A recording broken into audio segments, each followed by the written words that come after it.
नमस्कार, मी आरती आणि आपण बघत आहात आवाज इंडिया मराठी शोध सत्याचा. चला तर मग एक नजर टाकूयात सध्याच्या घडीच्या टॉप 20 न्यूजवर.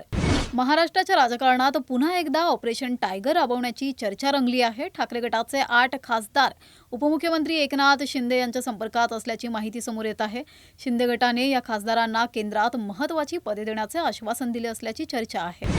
खासदार श्रीकांत शिंदे यांनी ऑपरेशन टायगर अफवा असल्याचं सांगितलं आहे. श्रीकांत शिंदे यांनी स्पष्टपणे सांगितलं की गेल्या वर्षभरापासून अशा अनेक अफवा पसरवल्या जात आहेत.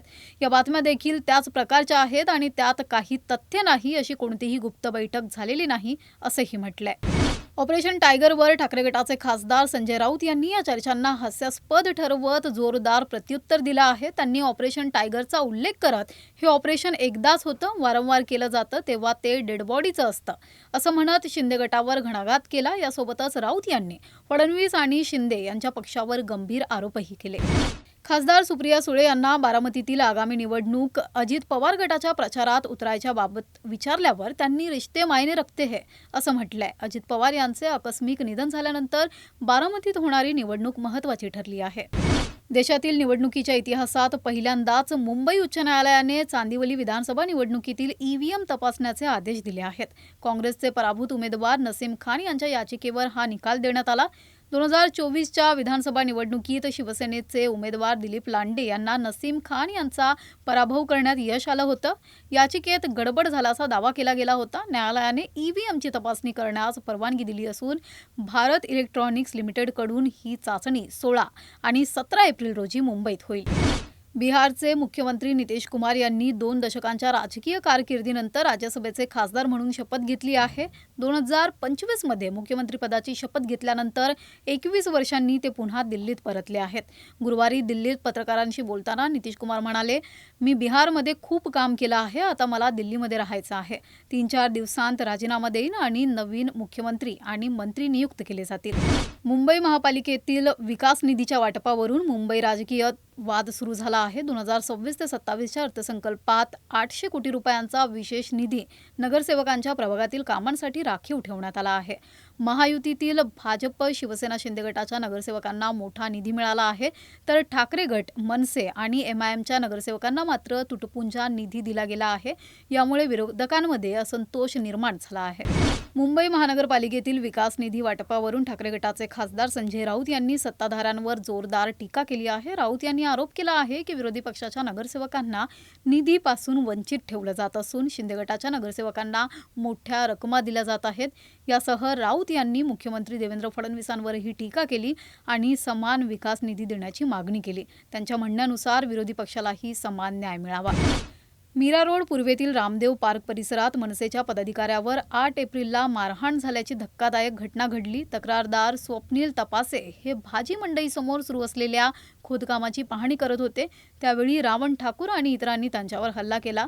तपासे यांच्या कानावर दगड लागल्याने ते जखमी झाले. त्यानंतर लाकडी दांडके, लोखंडी रॉड आणि चाकूने त्यांच्यावर हल्ला करण्यात आला. पोलिसांनी आरोपींविरोधात गुन्हा दाखल करून तपास सुरू केला आहे. नाशिकच्या एका आंतरराष्ट्रीय IT कंपनीत कथित धर्मांतर आणि लैंगिक शोषणाची धक्कादायक घटना समोर आली आहे. कंपनीतील 6 आरोपींना अटक करण्यात आली असून एक महिला फरार आहे. पीडित तरुणीच्या वर्तवणुकीत मोठा बदल घडला होता, जसे की रोजे ठेवणे, हिंदू मैत्रिणींना नकार देणे आणि लिपस्टिक न लावणे. तपास सुरू असून आणखी धक्कादायक माहिती समोर येण्याची शक्यता आहे. उत्तर प्रदेशातील गाझीपूर जिल्ह्यात गुरुवारी एक अत्यंत दुर्दैवी अपघात झाला. वाराणसी गोरखपूर महामार्गावर एक पर्यटक बस अनियंत्रित होऊन उलटली. या अपघातात महाराष्ट्रातील 2 महिलांचा मृत्यू झालाय, तर 35 जण जखमी झाल्यात. जखमींमध्ये 32 जणांना किरकोळ जखमा झाल्या असून 3 जणांची स्थिती गंभीर आहे. जखमींवर गाझीपूर सिव्हिल रुग्णालयात उपचार सुरू आहेत. बीड जिल्ह्यातील मस्साजोग गावातील दिवंगत सरपंच संतोष देशमुख यांच्या घरी मध्यरात्री घरफोडी झाल्याची घटना समोर आली. रात्री घरी झोपलेल्या कुटुंबाच्या सदस्यांना याबाबत सकाळी माहिती मिळाली. या घटनेची माहिती मिळताच केज पोलिसांसह बीड स्थानिक गुन्हे शाखेचे पथक आणि फॉरेन्सिक टीम तपासासाठी घटनास्थळी पोहोचले आहेत. राज्यातील लाडकी बहीण योजनेतील लाभार्थी महिलांसाठी सरकारने ई-केवायसी प्रक्रिया पूर्ण करण्यासाठी 30 एप्रिल 2026 पर्यंत मुदतवाढ दिली आहे. ई-केवायसी पोर्टल वारंवार बंद राहणे, तांत्रिक अडचणी आणि महिलांच्या प्रक्रियेतील अडथळ्यांमुळे अनेक महिलांना ई-केवायसी पूर्ण करता आले नाही. तसेच काही महिलांनी चुकीचे पर्याय निवडल्यामुळे त्यांचा योजनेचा लाभही थांबला होता. यावर विचार करून शासनाने या मुदतवाढीचा निर्णय घेतला आहे. देशातील रेल्वे प्रवासात क्रांती घडवणारी हायड्रोजन ट्रेन आता जवळपास तयार आहे. हरियाणातील जिंद आणि देशातील रेल्वे प्रवासात क्रांती घडवणारी हायड्रोजन ट्रेन आता जवळपास तयार आहे. हरियाणातील जिंद आणि सोनीपत दरम्यान हायड्रोजन ट्रेनचा ट्रायल यशस्वी झाला असून 85 किलोमीटर प्रति तास वेगाने ही रेल्वे धावली. हायड्रोजन ट्रेनसाठी इंधन स्टेशनही जवळपास तयार झाले आहेत. पुढील चाचण्या आणि तांत्रिक तपासण्या पूर्ण झाल्यानंतर नवीन वर्षात या ट्रेनचा नियमित प्रवास सुरू होईल. आज सोन्याच्या दरात आलेल्या घसरणीमुळे बाजारपेठेतील परिस्थिती बदलली आहे. अमेरिका आणि इराण यांच्यातील शस्त्रसंधीवरील चिंतेमुळे आणि गुंतवणूकदारांनी नफा कमावला, यामुळे सोन्याच्या दरात घट झाली आहे. 24 कॅरेट सोन्याचा दर दिल्लीमध्ये 1,51,620 रुपये आणि मुंबईमध्ये 1,51,470 रुपये प्रति 10 ग्रॅम आहे. हा बदल गुंतवणूकदारांसाठी एक संधी असू शकतो. इस्लामाबादमध्ये इराण, इस्रायल आणि अमेरिकेच्या दरम्यान शांती करारावर चर्चा सुरू असतानाच भारताने एक मोठा मुत्सद्देगिरीचा कूटनीतिक खेळ खेळला आहे. भारताचे परराष्ट्र सचिव विक्रम मिस्री अमेरिकेच्या दौऱ्यावर असून त्यांनी अमेरिकेचे परराष्ट्र सचिव मार्को रुबियो यांच्यासोबत द्विपक्षीय संबंध, व्यापार, खनिज, संरक्षण संघटनेवर महत्त्वपूर्ण बैठक घेतली. यामध्ये AI आणि खनिज संपत्तीवर आर्थिक आणि तांत्रिक सहमती दर्शवली गेली. पाकिस्तानातील इस्लामाबादमध्ये आज इराण आणि अमेरिकेच्या विशेष दूतांच्या शस्त्रसंधी चर्चेसाठी बैठक होणार आहे. या चर्चेत लेबनॉनच्या युद्धविरामावर चर्चा होईल, ज्यावर इस्रायल आणि अमेरिकेचा विरोध आहे. इराणवर केलेल्या अमेरिकेच्या हल्ल्यांमुळे सुमारे 6 आठवड्यांपासून सुरू असलेल्या युद्धाने हजारो बळी घेतले असून जगातील महत्त्वाचे तेलमार्ग बंद झाले आहेत. इस्लामाबादमध्ये उच्च सुरक्षा बंदोबस्त तैनात करण्यात आला असून 2 दिवसांची सुट्टी देण्यात आली आहे.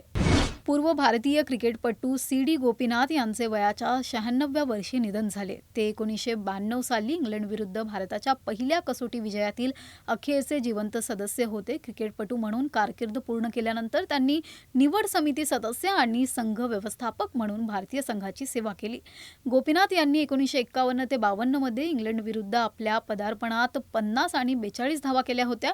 9 वर्षांच्या क्रिकेट करिअरमध्ये त्यांनी 8 कसोटी सामन्यांमध्ये 242 धावा केल्या.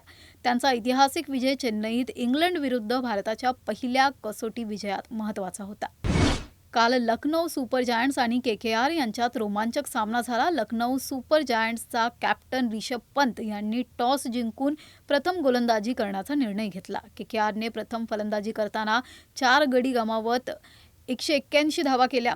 लखनौ सुपर जायंट्सच्या डावाची सुरुवात चांगली झाली, पण त्यानंतर काही फलंदाज लवकरच बाद झाले. आयुष बदोनीने 54 धावांची उत्कृष्ट खेळी करून लखनौला चांगली स्थितीमध्ये आणलं. सर्वात महत्त्वाची भूमिका मुकुल चौधरीने निभावली. 7व्या क्रमांकावर फलंदाजीला आलेल्या मुकुलने वादळी फलंदाजी करत KKRच्या गोलंदाजांना धूळ चारली.